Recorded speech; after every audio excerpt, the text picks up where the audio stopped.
আমার প্রতিটি নতুন দিনের যাত্রা শুরু হয় জীবন সম্পর্কে আরো বেশি পরিপূর্ণতা নিয়ে, গভীর উদ্দেশ্য নিয়ে। আমি জেগেছি স্রষ্টার আনুগত্যের জন্য আর তার সৃষ্টির প্রতি সাহায্যের হাত বাড়িয়ে দিতে।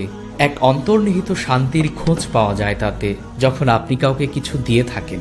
এই দানের মাধ্যমে আপনি যা অর্জন করেন তা সেই উপহারের চাইতেও অনেক দামি। আর কিছু না হোক, আপনি কারো সাহায্য করেছেন, এই অনুভূতি যদি না হতো, বেশিরভাগ মানুষই হয়তো কোনো স্বেচ্ছাসেবামূলক কাজে অগ্রসর হতেন না। সাহায্য সহযোগিতা মানুষকে একে অপরের আরো কাছে নিয়ে যায়। কিছু মানুষ ভাবে সমাজসেবা মানেই হলো স্বেচ্ছাসেবামূলক কাজ, কিন্তু নবী করিম সাল্লাল্লাহু আলাইহি ওয়াসাল্লাম আমাদের সমাজসেবাকে আরো বৃহৎ পরিসরে দেখতে শিখিয়েছেন।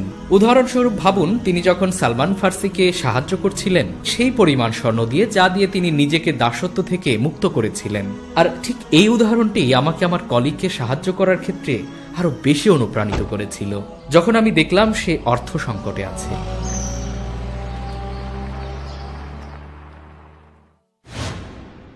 আমার প্রতিদিনের অভ্যাস ছিল মাইকের কুশল জানতে চাওয়া, সে কেমন আছে, কি করছে, এই সব আর কি। তাই সেদিন তার চেহারা দেখেই বুঝতে পারছিলাম কোনো সমস্যা হয়েছে।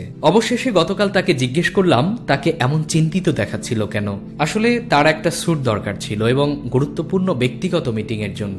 সে আশাই করেনি আমি এভাবে হঠাৎ তাকে টাকা ধার দিতে চাইব, কারণ আমি তার খুব পরিচিত কেউ নই। বারবার জিজ্ঞেস করছিল আমি দিতে পারবো কিনা। আমি তাকে আশ্বস্ত করলাম আর তার মিটিং এর জন্য উইশ করলাম। সে শুধু আমাকে ধন্যবাদ জানালো তা নয়, বরং তার মিটিং এ আমাকে আমন্ত্রণও জানালো, যেটা আসলে তার বাবার সাথে বেশ কয়েক বছর পর প্রথম দেখা হবে। আমি বললাম নিশ্চয় আসবো, আর এভাবেই সৃষ্টি হলো এক নতুন বন্ধুত্বের।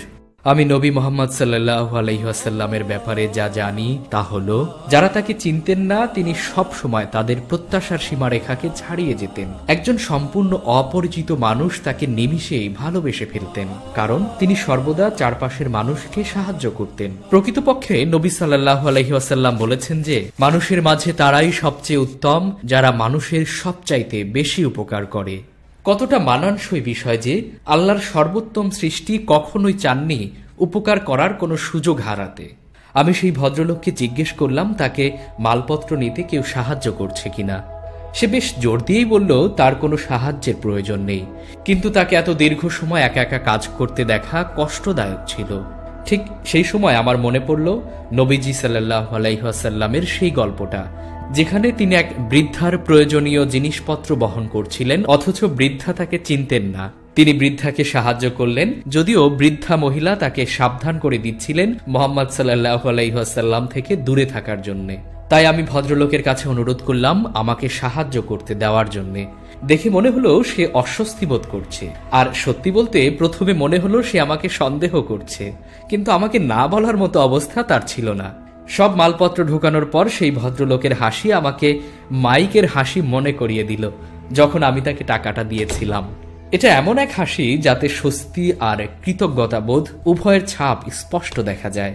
হঠাৎ সেই ভদ্রলোক, যে আমার ব্যাপারে সন্দিহান ছিল, আমাকে উষ্ণ ধন্যবাদ জানালো, আর আমার এই সাহায্যের কথা সে কখনো ভুলবে না বলে নিশ্চিত করলো। আমি হাসলাম আর বললাম এই পাড়ায় আপনাকে স্বাগতম, কিন্তু গল্প এখানেই শেষ নয়। নবী সাল্লাল্লাহু আলাইহি ওয়াসাল্লামের সমাজসেবামূলক বাণী অনেক আছে, তবে তার সেবামূলক কাজের সংখ্যা ছিল অগণিত। রাসূলুল্লাহ, আপনি কখনোই কোনো সাহায্যের কাজকে হাতছাড়া করেননি, আর সেই সাথে অন্যদেরও উদ্বুদ্ধ করেছেন সেবাদানে। আপনি সর্বদা নিজে কাজ করে অন্যকে নেতৃত্ব দিয়েছেন। আপনি সে সময় পরীক্ষা খনন করেছেন, সাহাবাদের সঙ্গে কাঁধে কাঁধ মিলিয়ে আগুন জ্বালানোর কাঠ বয়ে এনেছেন, পাথর বয়ে এনেছেন, কুড়াল দিয়ে সেসব নিজেই আবার ভেঙেছেন। আপনি একজন সেবক দলনেতার মূর্ত রূপ দিয়েছেন।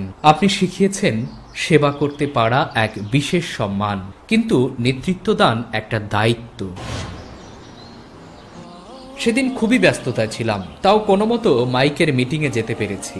আমি যখন ঢুকলাম মাইক উঠে দাঁড়ালো আমাকে আমন্ত্রণ জানাতে। এরপর তার বাবার সাথে পরিচয় করিয়ে দিল। তারা বললেন পৃথিবীটা খুব ছোট। আমি বললাম পৃথিবীটা আল্লাহর, আর তার নির্ধারিত ভাগ্য কতটা চমকপ্রদ।